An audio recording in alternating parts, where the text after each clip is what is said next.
of the issues that matter. In the right corner, I am independent investigative reporter Lee Stranahan. And in the left corner, I'm independent political analyst Garland Nixon. Get ready. It is time for the show that is the antidote to propaganda. It's Fault Lines with Nixon and Stranahan. So I made a decision, Garland. I'm going to stop saying grim milestone because if I don't stop now, I'm going to keep saying it every day because we're at a point now where we're losing 1,000 people in the country every day. The death toll in the United States is up to 6,000. So there you go. It was 3,000 a few days ago, then it was 4,000, 5,000 yesterday. And as we said, we're at over 1 million cases worldwide, not 1 million deaths, 1 million cases. But we're over 50,000 deaths right now. So the numbers are stacking up. And again, we'll see what happens. We'll see if anybody, we'll see if anybody who's been skeptical of this starts to come around or if they dig in deeper. Here to bet, Garland? I'm betting for the latter. I think you'll have some people come around, but I wish more people would go, okay, this is a thing. Yeah.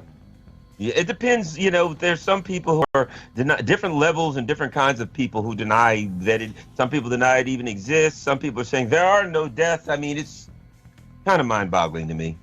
Now, don't worry about it, Garland, though. Everything's going to be okay because Adam Schiff and Nancy Pelosi are planning a big oversight thing into the coronavirus money. They want to make sure that Donald Trump's doing okay. This is, by the way, you know what they're setting up, right? What's that? To blame Trump and impeach him again before the election. I'm just saying, watch for that. Because if you're Adam Schiff and Nancy Pelosi, I mean, that's what you do on a daily basis. Hey, how do we impeach Trump? People need, our citizens need help, but that's not important now. What's important is that we repeatedly impeach Donald Trump. Now, this may be shocking to you, Garland, but Donald Trump is not happy about it. He was on Fox News, or he was on Fox Radio or something Fox related.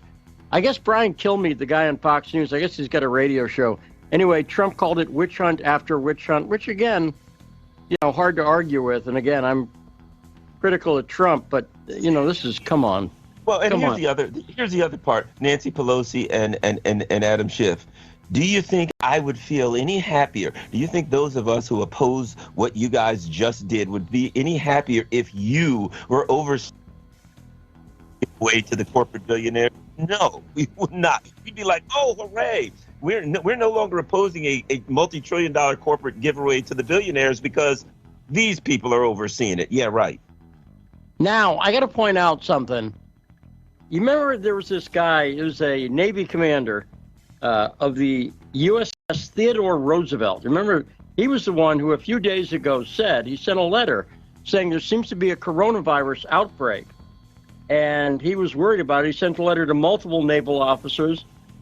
Well, don't worry, Garland. He's been fired.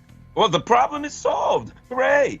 One of the few people that I would call a somewhat of a hero in this operation. So, in the reality, why wouldn't you fire the good guy? That ship, Roosevelt, is stationed outside Guam, and it's in isolation for 14 days. But let's fire the guy who talked about stuff. That's just the way it goes. Yeah. The jobs are, speaking of sighing, get your big sigh ready for this. Now, although it's interesting, the jobs report is due out this morning. The month, not the weekly one, the monthly one for the month of March. And guess what it's going to show, Garland? Oh, gosh. Some pretty ugly numbers? Actually, not nearly as ugly as they should be. And there's a variety of reasons for that. The March numbers, when they come out, they're going to show 50 to 100,000 jobs lost. You watch, that's going to be what it is. These predictions are usually about right.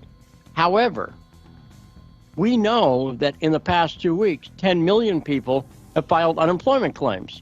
So what gives? And the answer is it's the way they calculate the numbers. So the way they calculate the numbers, March is going to look, by the way, it's the worst numbers in a decade. You have not had job losses in 10 years, okay? Right. But April's numbers, by the way, those are the ones that are going to be, awful. But it's not going to. So if the jobs numbers come out, and we'll report them as breaking news, it's going to be better. Don't be overly optimistic, everybody. There's a reason they're not going to be bad. And that's the way the government has always done things. You know, whenever the numbers don't work the way you like it, you just say, we need to calculate these numbers a different way. What do you know? We actually gained jobs last year in the, last month. Now, you'll be happy to know, Garland, that Donald Trump has been tested again for coronavirus, and he's still negative. Yeah, or something. From the looks of things, of all of the celebrities and people in Washington, he's about the last one that isn't negative. Yeah, no, that's right. He's a charmed life, Donald Trump has. And by the way, he's being tested twice. Now, by the way, also Washington officials, White House officials yesterday are saying, now this was a kind of kerfuffle. They were saying to people, hey, wear a mask. Remember for a while they were saying, hey, everybody, don't wear a mask. Right. But now they're saying, wear a mask. So what should you do? I think wear a mask. I don't know. You know what's interesting? I looked in my when this all started. I looked in my garage. You know, I was kind of cleaning out. I told you I've had this big garage clean out project, and I've done some painting in my house here and there. And I found a box with a number of the very N95 masks that everybody is looking for. I got like 3 of them, and I had them that I'd gotten from Home Depot for painting. And I had some other masks that didn't have the little filter on the front. So I ended up with like 5 or 6 masks that I didn't know I'd even had just from painting around the house. You're a hoarder, Garland. That's what's going on. Obviously, I don't want to. Are you selling them on eBay at all? No, those masks are not for sale, pal. I don't know what to say. I've seen, by the way, this did occur to me, Garland. Do you know who's really in good shape? Who's that? The Black Bloc, Antifa. Antifa is in great shape for the coronavirus thing. Think about it. If you want a conspiracy theory, they were already set with the mask. They already have. I saw a guy in the store yesterday who looked like an Antifa guy. Then I realized he just is, in black and wearing a mask. He could be an Antifa guy for all I know. I should have known. They knew it was coming. Maybe they were the ones that put it out. Possible. Now, do you know another... on the show, I like to periodically point out things that people may not know if they're not really paying attention. Because everyone acts like this is a U.S. thing, and it's obviously affecting the U.S., but it's really a worldwide thing. First off, let's talk about Russia. Because we're Russian-funded media, so we might as well put in the word for Russia again. Russia is now sending help to Serbia. So there you go. Russia, once again, helpful. That really kills people. It really bothers people that Russia's helpful, doesn't it? Have you noticed it really infuriates them that these people are they're twisted in knots because Donald Trump talked to Vladimir Putin on the phone, and Putin sends tons of stuff, masks and machines and stuff, and they're twisted in knots well, is it a PR a trick by Putin? What is he really up to? Obviously, he couldn't ever do anything right, so they must be up to no good. I'm like, I can't even with these people. Do you know who's upset about this, by the way? I know this will shock you too. Is Bill Browder, our friend Bill Browder, the guy who renounces U.S. citizenship and everything else. He's really not happy about people getting help from Russia. Oh, that's just great. Bill Browder's like, you people should die. People should suffer before you would accept help from an evil guy who's trying to help you. Now, if you were excited about going to the Democratic National Convention in Milwaukee in July, be less excited because it's been moved a month ahead to August, which may be, that may be a little hopeful too. They moved it to August 17th. That's when they moved it to the week of. It's not going to be one day. The week of August 17th. By the way, that's right around the same time the Republican National Convention is going to be taking place in Charlotte. Although I got to say, I wouldn't buy your tickets yet. I was going to say I wouldn't be hopeful that either one of those will be there. Both of us have been to the conventions, the last conventions before, and that kind of crowd, I don't think we're going to be seeing it. Have you priced airline tickets lately, by the way? No, but some friends of mine were telling me it's like 34 cents or something like that to LA. It's not. I don't know if it's 34 cents. Okay, I had to price tickets to Sioux Falls, South Dakota, and by the way, that's not a good sign. When I have to go up to Sioux Falls, South Dakota, that's probably not a good. I like Sioux Falls, but I'm not thrilled about the reasoning behind it. You're right. If I were to go tomorrow to Sioux Falls from Reagan, it would. Now you know how much it costs to book a flight the day before, right? You know, Yeah. It's always very expensive. Mm-hmm. One way for me to go to Sioux Falls, take a stab, Garland. $225. $90. Wow.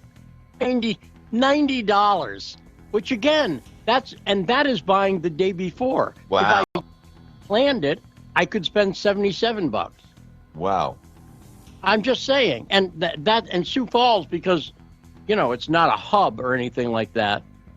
But we'll see. Hopefully, I'll know Monday whether I'm heading up there or not. That's very exciting. It's not really exciting. It's horrible, but I'm not going to go into it.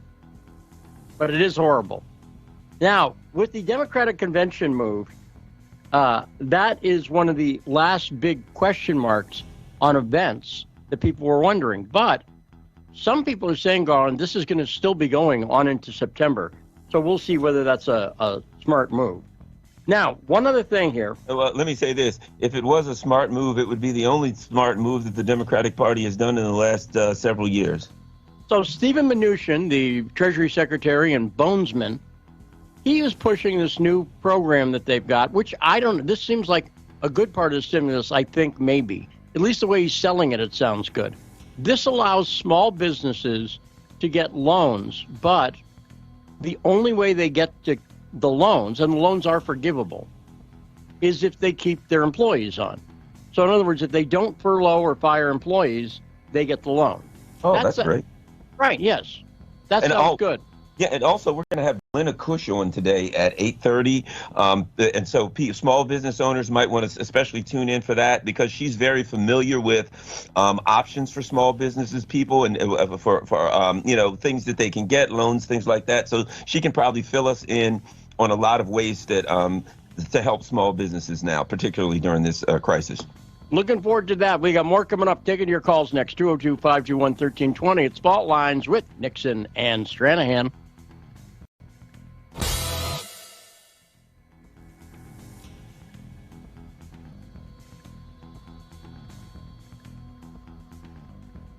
We got more coming up. Fault Lines with Nixon and Stranahan.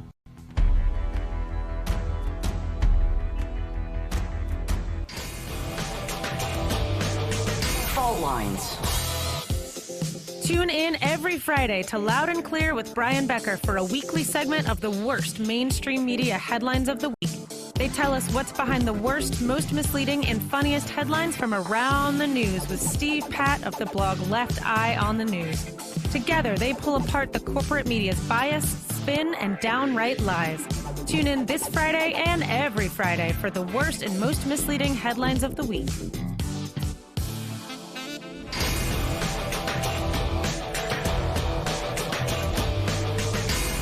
Fault Lines. Welcome back to Fault Lines with Nixon and Stranahan on 105.5 FM and 1390 AM in Washington, D.C. We're taking your calls, 202-521-1320. And don't forget, we're on in Kansas City, KCXL. You know, Lee, one of the stories that you missed, and this is a big one that caught my eye, and it just uncaught my eye. Hold on. Apparently it caught your eye, but it missed your brain. Yeah, apparently. But I got it right here. Hold on. There we go. This is the big one. Did you know that thousands of prostitutes are left homeless in Germany as brothels shut down?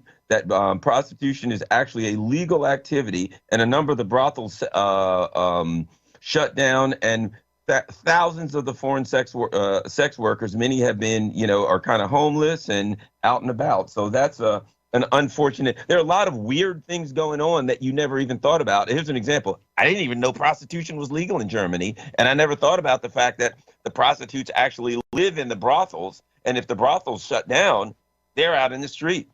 So we learn something new every day in this time of coronavirus crisis.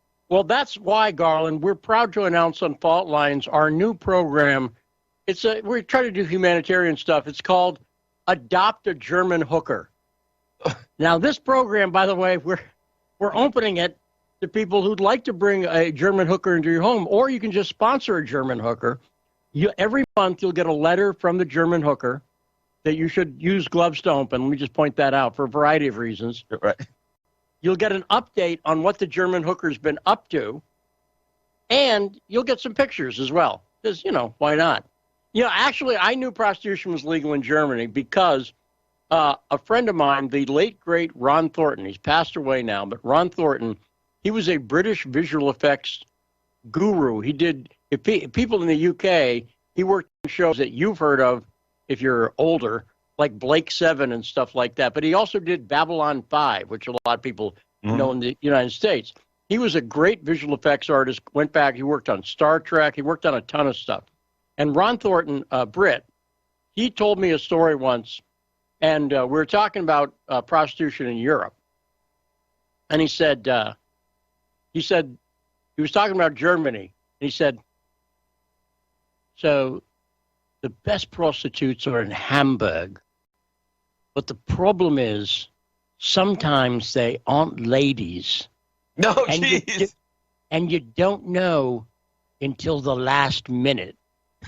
I can imagine that's a bit of a shock when you find out.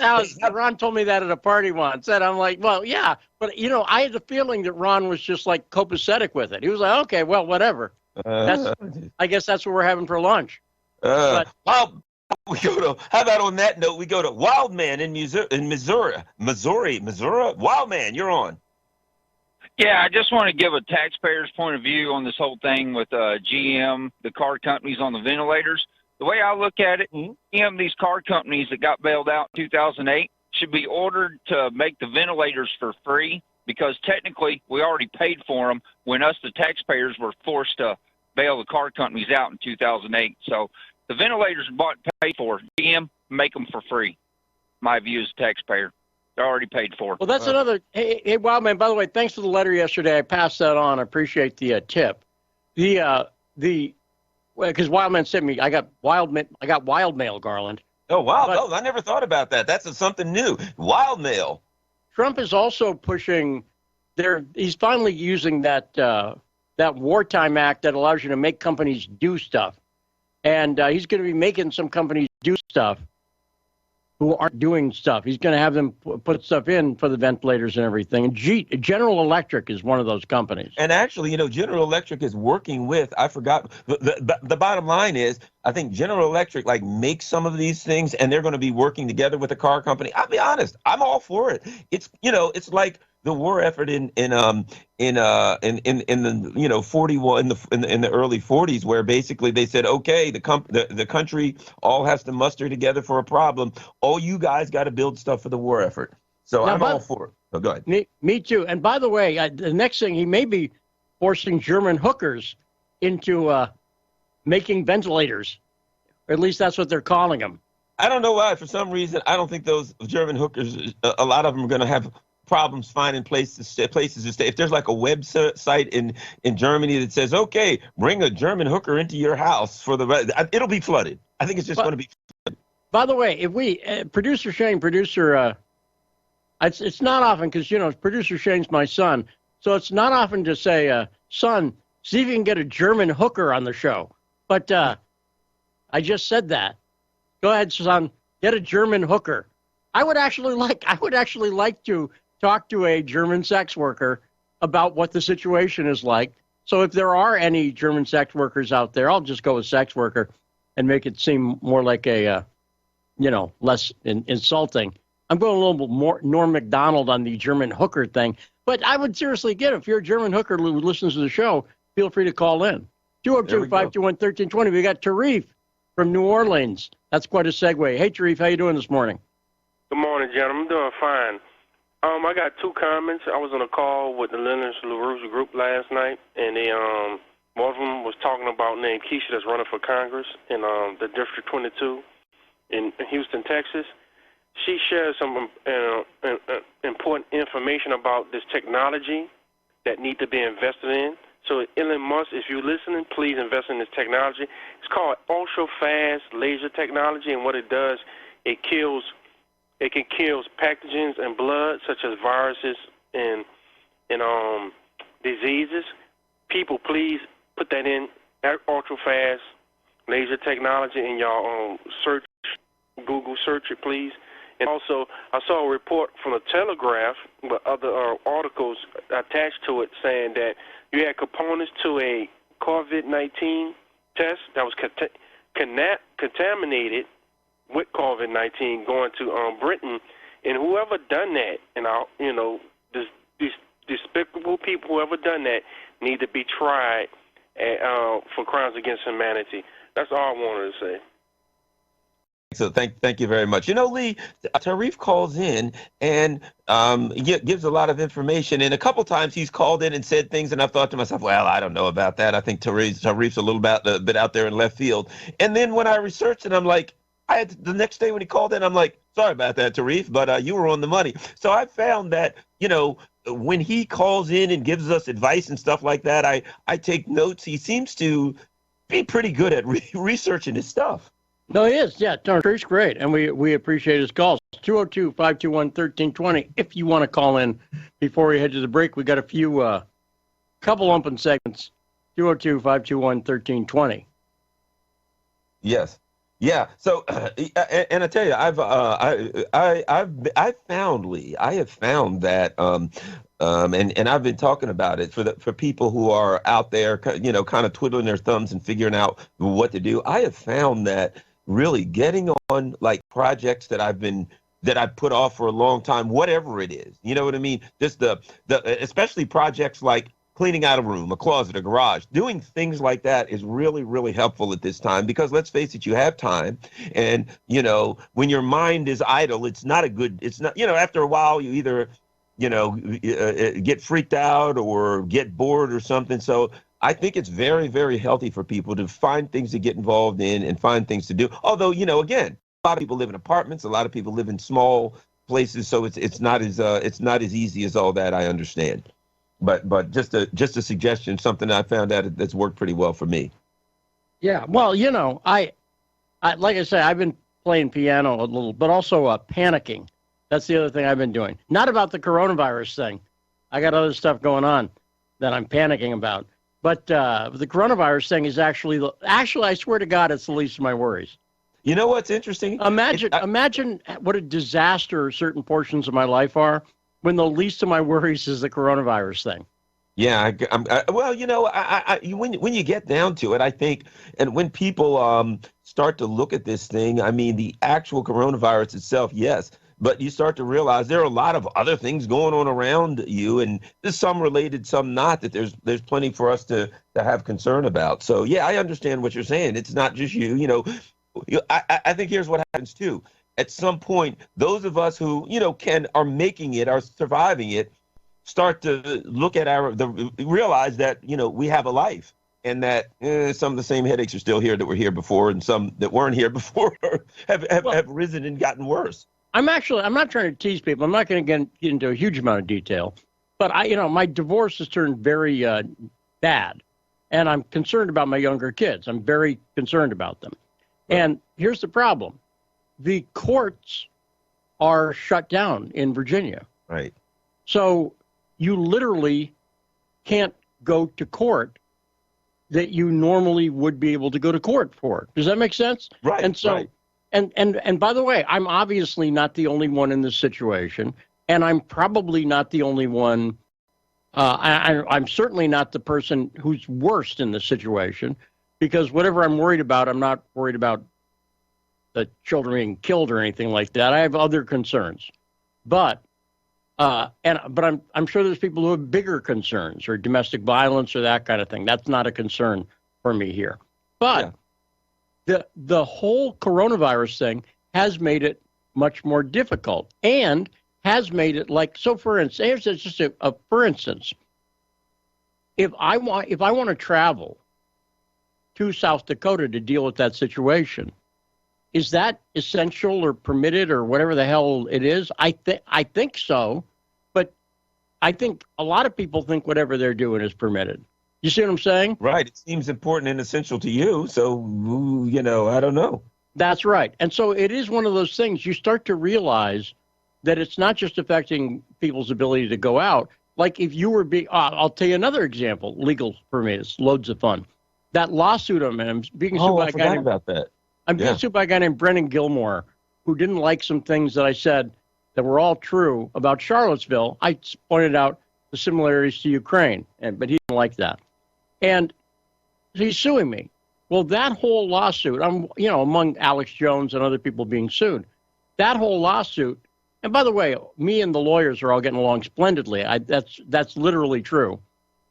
And they decided, and I agreed, that we should postpone things by a month because of the coronavirus thing.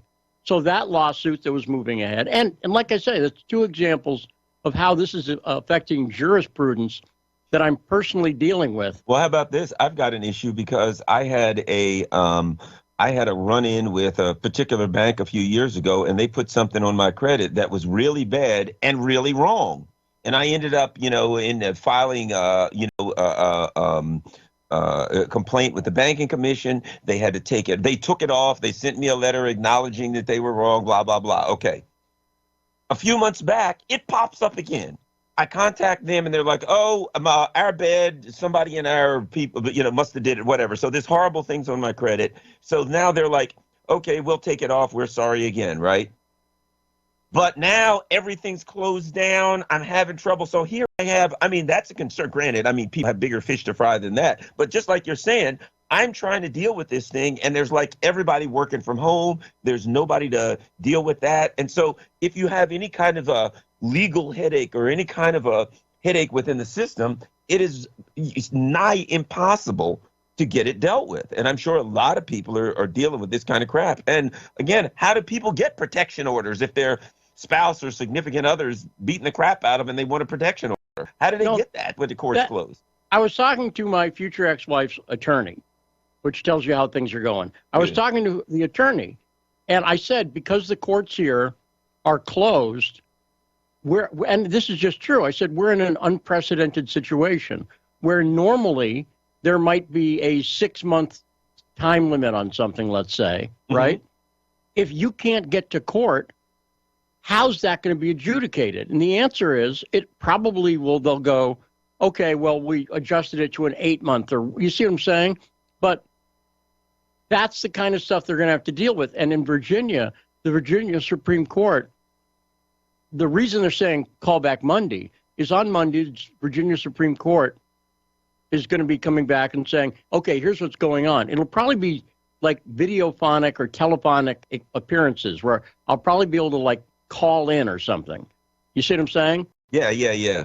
And by the way, again, it's not me. I'm dealing with it personally, but if it's me, it's 1,000 other people just in the part of Virginia I'm in dealing with various cases of, certain amount of complexity. So there we go. We got more coming up. Let's go to another break here. 202-521-1320 if you want to call in later. You're listening to Fault Lines with Nixon and Stranahan.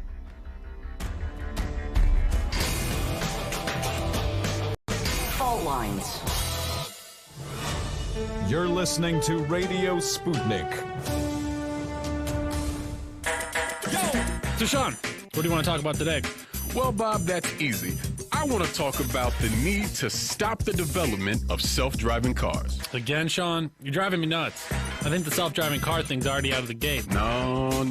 It's never too late. See, now, the leading experts in the field, just pick one, whichever one, leading experts have repeatedly warned us about the dangers of artificial intelligence. Look, I'm telling you, man, we have to stop the robots by any means necessary. I see what you did there. Yep.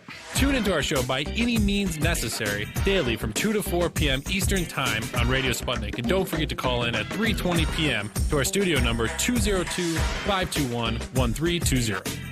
And if you miss us live, check us out on SputnikNews.com, Spreaker, iTunes, iHeartRadio, Spotify, or wherever you listen to podcasts and stay up to date on the latest political, social, and economic movements shaping the world around us.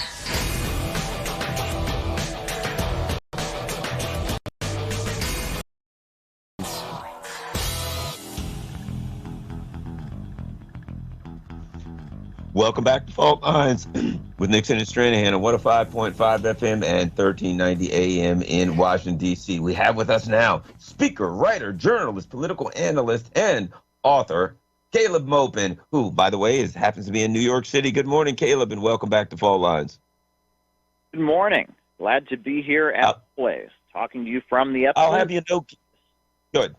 Well, actually, let me question your premise there, Garland, and let me ask Caleb, are you, in fact, happy to be in New York City? Well, I mean, I'm happy to be indoors. I'm happy to be safe and not be outside. But, yeah, this is not the ideal place to be amid a crisis like this. Absolutely. It's the epicenter. In fact, we got over 6,000 deaths. 1,500 of those, a whole bunch of those, are in New York City. Well, Lee, the thing about it is people are talking about, have been for a while talking about Italy and how difficult it is in Italy and things of that nature. When New York City now is the epicenter of the world, correct, Caleb? Indeed. This is the highest concentration of cases in the entire world. New York City, we're now being urged by Mayor Bill de Blasio to be sure to wear masks when we go outside. They are showing in the city different zip codes and where the cases are concentrated, how many people in your zip code have it. It's pretty intense. I mean, I'm living in Brooklyn, me and my wife, and we have not gone outside in well over a week. Here's the thing. Garland, every time I see Caleb on RT, have you noticed this? He's on the street. He's like a street reporter. So whenever I see him on RT, he's always out somewhere. And so that must be cramping your style, right, Caleb? I mean, are you still doing reports on RT? I am. I'm doing it from home. I sit in front of my bookshelf with my laptop. We do them over Skype, and I'm reporting on the economy. I'm reporting on the food bank situation, how food banks are running low. I'm reporting on all kinds of things, but I'm doing it from my home, from indoors. That's how I'm doing it and getting through the crisis. Caleb, the one thing that I found interesting was the naval ship Comfort arrived, to help, with the hospital ship Comfort arrived in New York. I did see RT had the video of the ship coming in. The only problem, it looked like there was like crowds of people, and they did not look like they were very far apart. Are you familiar with that? What was going on there? I did. I saw the video of people gathering to watch the ship come in like it was a tourist attraction or something, not quite understanding that the entire nature of the crisis means we don't gather in groups to watch things. We don't get together. People seem to just not be getting it. I mean, outside of my house, I can see a park, and I'll look out the window and I'll see people getting together and doing exactly what the governor said not to do, and playing basketball with a group of their friends. I mean, it's pretty wild that amid all of this, where, I mean, this is very serious. I mean, the morgues here in New York City are overwhelmed right now because of the number of people that are dying from this, and yet people still are going outside. It's kind of unbelievable. Some people just don't take this seriously. Wow. So one of the things, go ahead, Lee. Well, yeah, no, I was going to ask you, actually. So how do you view, we got Minimal coming on the show from RT later as well. And I'm going to ask you the same question I've asked a number of journalists. How do you view, first off, do you have a heightened sense of responsibility during this crisis? Because I know for me, and by the way, probably the correct answer on that, Caleb, is yes. Because if you just go, nah, you're going to sound like a jerk. So you might not want to do that. But I'm very curious about how this has affected your thought process as a journalist, or has it? Has it affected the way you view your job? Well, it's absolutely affected how I do my job, because in a time like this, it is extremely important that we have accurate information and that we're aware of what is going on and that the public is informed about what is happening. And I must say that one of the most disturbing things that I see is that all across social media, we have people trying to claim that this is a hoax, or that this isn't happening, or this is staged, or this is fake. And it shocks me that we have a situation where this is very, very clearly real. I'm talking to you from the epicenter here in New York City. This is a very, very real case. This is not a hoax. This is not a false flag. This is not an inside job or something. This is a a real situation. But what I find interesting about it is I feel like this is a result of the fact that our leaders have created what I would like to call a light switch effect, where, our leaders, they say false things about international politics, about world events. We've caught our leaders lying before, and they've created this dichotomy where it's either you believe everything they say or you're in the same category as, people that believe in space aliens and UFOs and the Illuminati. So it's like you get up and you say, hey, is it really true about Syria? Are we sure that chemical weapons were used? And you just ask that question and people go, oh, boy, there's Alex Jones. Okay, I bet space aliens bombed the World Trade Center. And they've created this dynamic where you either accept hook, line, and sinker absolutely everything that the government and mainstream media say, or, on the other hand, you go into, this crazy universe where nothing is true and everything's a false flag. And by creating that dynamic where you can't question the leaders and be taken seriously, where you're either blindly accepting government policy or you're in this universe where everything is staged and fake, by creating that dynamic, they've set up a situation where anything that happens now in the United States, a mass shooting, a big political event, a plane crash, whatever it is, 2 minutes after it happens, you got people on the internet saying that it's fake. I mean, that's a very dangerous dynamic. So many people don't trust the government because of this, and there's no shades of gray.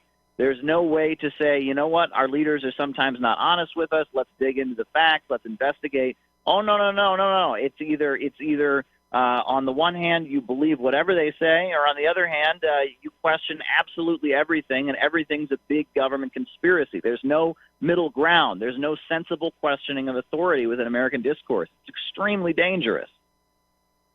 Well, the other thing, let's not forget that over the course, and the big one to me was Russiagate, everything from the Skripal poison and of course, Syria, et cetera.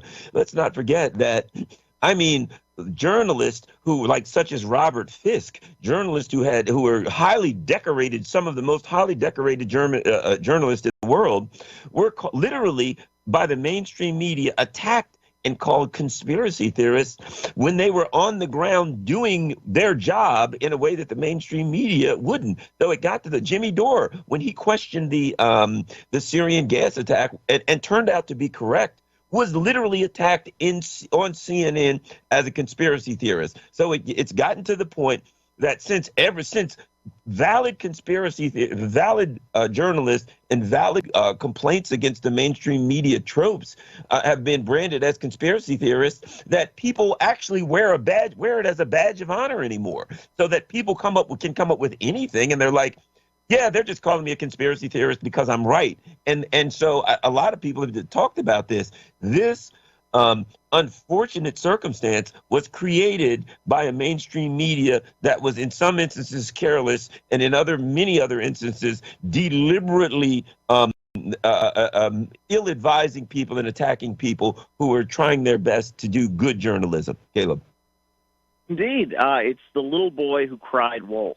And this is a situation where we absolutely need to be able to trust our leaders. We need to be able to turn on the TV and know that we're getting accurate information about how to feel safe, about how to be safe, and how to protect ourselves from this. The public needs to be given proper instructions. There needs to be trust between the government and the population in a situation like this. And this is a situation where we absolutely need to have faith in our media, that our media is asking the right questions, and getting the right answers and pointing us in the right direction. And we have a deeper societal crisis in the United States where people don't trust our leaders, people don't trust the government largely, and it's a big problem. It is a very, very big problem. I'm deeply disappointed that the effort of Russia at the UN recently to ask that all unilateral sanctions be lifted so that countries like Iran and Venezuela can get the medical aid that they need. I am deeply disappointed that didn't pass at the UN General Assembly, because at a time like this, why would we be escalating international tensions? Shouldn't it be a global effort to defeat this pandemic? Shouldn't we be working together with China and with Russia and with Iran and with Venezuela and with Cuba and with every country in the world to try and get this resolved as quickly as possible? Who in their right mind would think right now, well, let's escalate tensions? I mean, I hear about these warships being sent to Venezuela, the accusations about Maduro being a drug trafficker. I hear about the escalation of sanctions with Iran, and I'm just in shock. What in the world are our leaders thinking at this moment? This is dangerous. We are at war right now, not with some other country, but with a very, very dangerous virus that is claiming human lives. Yeah, Well, and the EU is sending ships off of the coast of Libya, of all things. And let me add this. Here's what we're starting to see also. These ships are now basically, petri dishes for the virus. I mean, if they don't stop then this madness, then maybe the virus is going to stop it for him, Lee. Yeah, well, but let's have Caleb talk on that point. Go ahead. Well, indeed. I would think that we would want our military personnel here in the United States deployed to help our national efforts, to set up hospital tents and emergency facilities, to be helping make sure ventilators are delivered. I would think that our military is needed on the home front to fight the war at home against COVID-19, not to fight against Maduro, not to fight against the Iranians, not to fight against whoever. I mean, who is the real enemy here? Who is the real threat? Well, yeah, it's the invisible enemy, Caleb. That's the thing. Also, the Chinese. I don't know if you've heard this, but apparently the Chinese are the enemy. Because we'll talk about that when we come back after the break. We're almost up against a break here. But I think that it's very, very interesting, particularly if you're watching Trump and the right-wing media, including outlets that I used to work for, like Breitbart. Oh, my God. And my old boss, Steve Bannon. Wow, they're pushing this Chinese narrative, and people are going along with it. And my whole thing is, I don't know enough to be able to say definitively on some of these things. We'll talk about that when we come back after the break too. But yeah, when we come back, let's go to a break here in just a couple minutes. Do you have a quick take on the Chinese thing? About a minute here, Caleb. Well, I would think we should be teaming up with China in efforts to defeat the COVID-19 virus. I would think that China, that's already got the situation far, far more under control than we do, would be our best ally in this moment. Why would we go out of our way to alienate them in a time like this? I just think it's just common sense. We would want full coordination with them at this moment. Yeah, and instead, literally somebody in the White House the other day used the term Kung Flu. Did you see that? That was nice. Oh, God. And again, friends of mine who are Asian, and they're, by the way, not Chinese. That's the thing.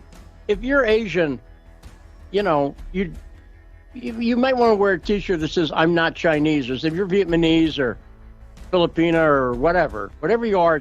Hey, by the way, if you're Chinese too, I would definitely wear a T-shirt that says "I'm not Chinese," because people are confusing that stuff. We got more coming up with Caleb Maupin. You're listening to Fault Lines with Nixon and Stranahan. Fault Lines. Look, up in the sky. It's a bird. It's a plane.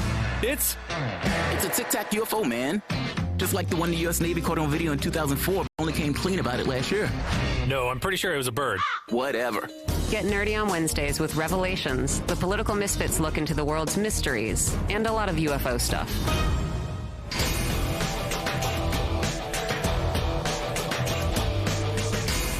Fault Lines. We are back. Fault Lines with Nixon and Stranahan. 202-521-1320 is the number if you want to be part of the show. And you have a question for our guest, Caleb Maupin. So, Caleb, we're talking about, here's, as a journalist, here's the problem. I was talking to a friend of mine last night about this. So my process as a journalist is I like to check things out and be authoritative on them before I start, yapping about them. And I've told the story before. When I looked into Bill Browder, it took me 3-4 months before I said a word about it because I was really trying to get it right. And the problem is there's so much news happening on this coronavirus thing that the stuff you'll hear people say, well, this Bill Gates is behind this and blah, blah, blah. Now, here's the thing. For me to run that down authoritatively, I don't have time.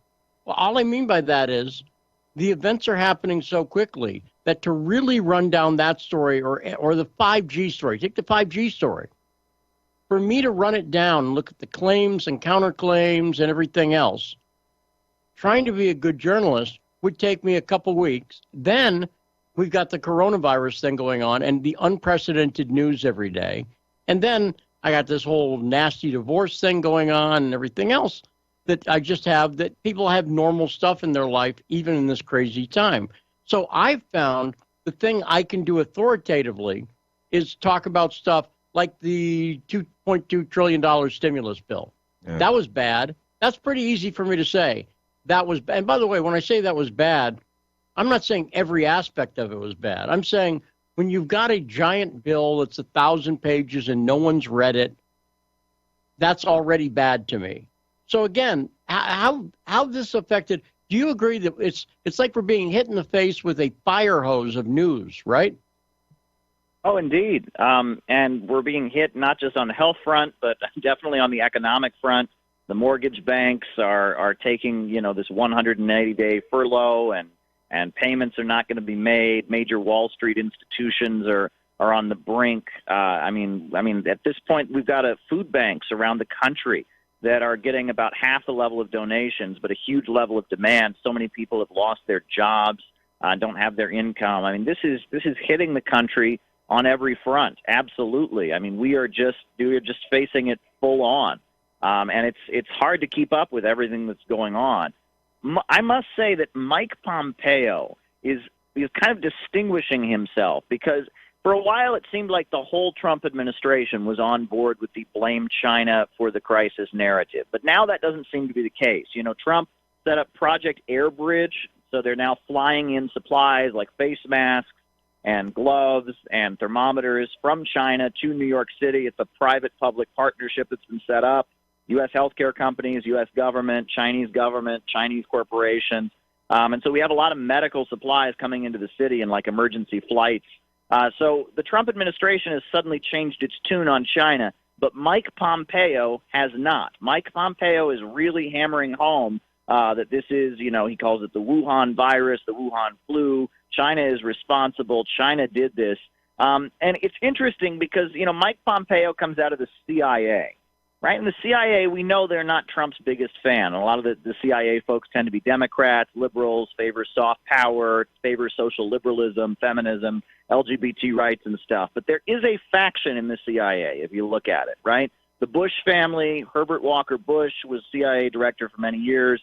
Now we got Gina Haspel running the CIA, who was known for her torture policies. And it seems like there is a current within the CIA that is more neocon Republican rather than soft power, that seems to see this pandemic as an opportunity and be going full throttle ahead with it, even though the rest of the Trump administration at this point doesn't seem to be fully on board with where they're at. There are disagreements within the White House.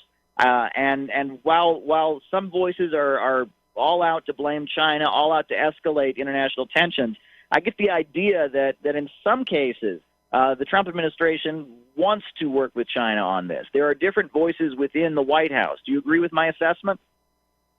I'll say I certainly do. And some of the things that I've seen, have been so disheartening as to change the way I probably view politics for eternal, for the rest of my life, however long that should be. But both of them we've talked about today. One of them is that in the midst of a time when the people need assistance, our government takes the opportunity when the house is on fire to say, oh, this is a perfect time for us to give $6 trillion to the oligarchs to do the 2008 bill, a bailout on steroids. That's the first one. And the second one is that, and I'm just going to use this term because I've used it before, to view my government involved in what I consider Nazi-level evil, in that we are literally sanctioning countries who are dealing with the pandemic, such as, Venezuela, Cuba, and particularly Iran, at a time when human beings need help, and we are showing the empathy of a psychopath, which is none, saying, oh boy. And I read Mike Pompeo saying, hey, this is a perfect time to strike because they're weak and they'd never be able to fight back now. And I think to myself, psychopath behavior. What are your thoughts on that, Caleb? I absolutely agree. What is being done to the Islamic Republic of Iran right now is criminal. I mean, this is massively criminal. I mean, you used words like Nazi and such before. I mean, this is unbelievable. At a time when the Islamic Republic of Iran has been so badly hit, why would we not want to help them get the best ventilators and supplies? Why would we be playing the opposite role and trying to prevent them from getting adequate medical supplies? Compare the behavior of the United States to the behavior of China right now and their efforts to build a health Silk Road, or the efforts of Russia, for goodness sakes. I mean, Russian aid has come to New York City. We're getting aid and assistance from Russia, right? Russia has sent medical supplies and help to Italy. Cuba is doing amazing work. Cuba is just a tiny island, in the Caribbean. I mean, nowhere near as developed, nowhere near as big of an economy as Western countries or Russia or China. They're doing amazing work. They've got doctors in Nicaragua. They've got doctors in Venezuela. They've got forces in Italy. I mean, Cuba is doing amazing work to help the world. Why isn't this the moment where we kind of step up and join a united global effort? I mean, we're one human family here. COVID-19 will affect all human beings, right? I mean, it doesn't distinguish on terms of nationality. It doesn't pick individual countries to go after. Why isn't this a moment where the human race comes together and strategically figures out how we can nip this in the bud as fast as possible before things get even more out of control? It's pretty wild. I mean, people worry about the food supply chain here in the United States. Agricultural workers are not going to work in some places. I mean, people worry that the food situation could get out of control. The potential of this to spin out of control, and it already has spun way out of control than what people expected, and it could get worse. I think this is a time for international cooperation between countries to defeat this virus and to stop the pandemic. Well, again, I agree with the sentiment, but I will say this, and Caleb, I'm curious if you've noticed this too. In the last few days, we had Anna Breeze on yesterday, and then Anna sent me. She's a great media person, used to be with ITV and BBC. She's doing great work, but she sent me a note towards the end of the day yesterday, and I could tell she was, as the British say, knackered. I'm noticing people individually. It's already starting to people are already starting to go stir crazy. You can see it. I think just among people I know, my friends and stuff, they've commented on how people are getting nuttier. And if people are getting nuttier, it's not surprising to me in that sense. Mike Pompeo, arguably a human being, Mike Pompeo getting nuttier makes sense because he fits into the general species of human beings. But have you noticed that personally, where people are right now? Again, I think people might chill out a little bit in a week or two, but right now there's that early stir crazy phase. And Garland, I'd like you to comment on that too. Sure. Yeah, Caleb. I mean, staying indoors 24 hours a day. What you're watching on television can affect your mood more than anything because there's not much else going on. You try to distract yourself with books. You try to stay online as much as you can, but it's certainly a different state of mind you have to get into. It's funny, before the crisis, I know in Japan they had this situation where they had these young men who didn't go outside, who just sat in their homes on computers all day long, and people were saying they have psychological difficulties. This is not healthy. Well, now we're all learning to be just like this trend of young men in Japan. It's kind of wild. And it's going to take some adjusting. And I think that when this is over, when we go back to regular life, it's also going to take adjusting. It's going to be very stressful to go back out into the world after you haven't had to see anyone but your closest loved ones, and you've just stayed totally indoors and been on the internet, all by yourself in your home. Going out into the real world is going to be a little bit overwhelming as well. I mean, this is all a big psychological adjustment. Well, the other part, Caleb, I think that is of concern, and, there are people who are all over the place on this, but it's a major concern. So now the app trackers, now all the things, just like 9/11 and the Patriot Act, the fact that the government takes opportunities like this to dramatically increase censorship. I'm sure you've seen it online, closing channels down, demonetizing things, controlling what can be said about the coronavirus, et cetera. And that's the other part, because they increase the censorship, but everyone who's paying attention knows this does not go away after these types of problems are used as an excuse to increase censorship, and they don't go away. And that concern that a lot of people have is a very valid concern. Caleb, what are your thoughts? Sure. I mean, I saw YouTube put out a notice basically apologizing, saying we're probably going to be taking down content that doesn't violate our terms of service. So we apologize preemptively, if we take your stuff down, even though you didn't do anything wrong. We're really sorry about that. Well, goodness gracious. I mean, YouTube is a lot of people's livelihoods, actually. People make money from YouTube. I mean, that's pretty intense, and we're seeing that. I understand there is a public safety and public health concern, right? We don't want fake information about this virus out there. But when it comes to issues like questioning the origins, right? I mean, there are a lot of folks like the Center for Global Research in Canada and others that have questions about, did it really originate in China? That's a conversation we should be allowed to have. Why has Facebook cracked down on that discussion? Why has YouTube and other outlets not allowed us to discuss just, questions about where the virus originated, right? I mean, public health safety is one thing, but discussion and questioning of narratives and looking into details is another thing. And the origins of pandemics are often quite strange. Again, where did HIV/AIDS come from? Where did the Black Plague, the bubonic plague of the Middle Ages, where did that come from, right? There's very many different answers that you'll get. I don't understand why we can't have that conversation. And why are certain aspects of this story kind of considered off limits by our Silicon Valley tech overlords? No, yeah, I agree 100%, because despite everything I said about journalism, I'm going to say that applies to me speaking as a person hosting a radio show. However, we've brought up some of that stuff, and I've said, look, I think I'm a more voices, not less person, which means I'm in favor of free speech as a practical matter. It's not just, I think suppressing discussion actually makes bad ideas take more root. I don't think it helps anything to suppress the discussion.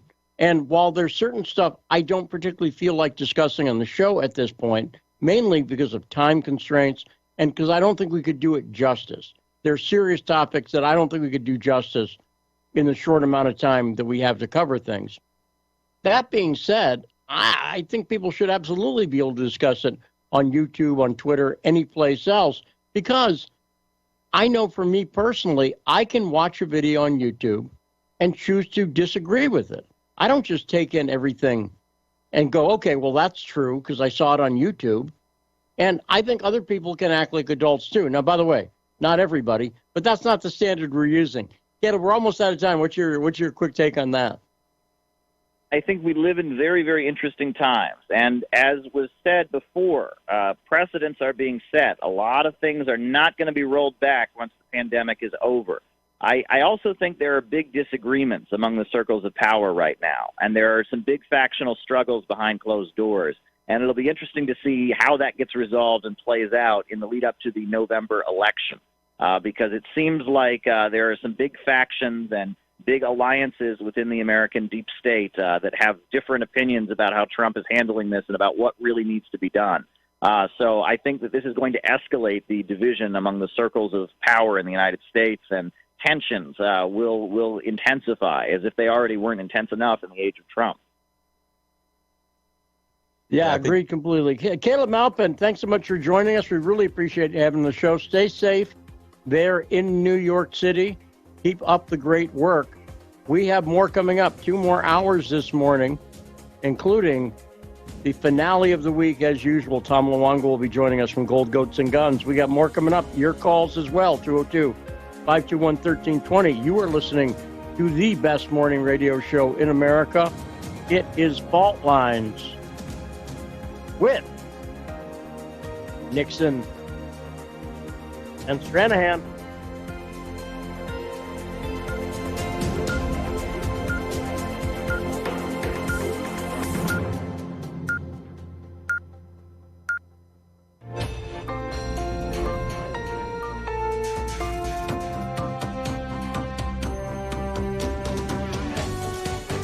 listening to Radio Sputnik.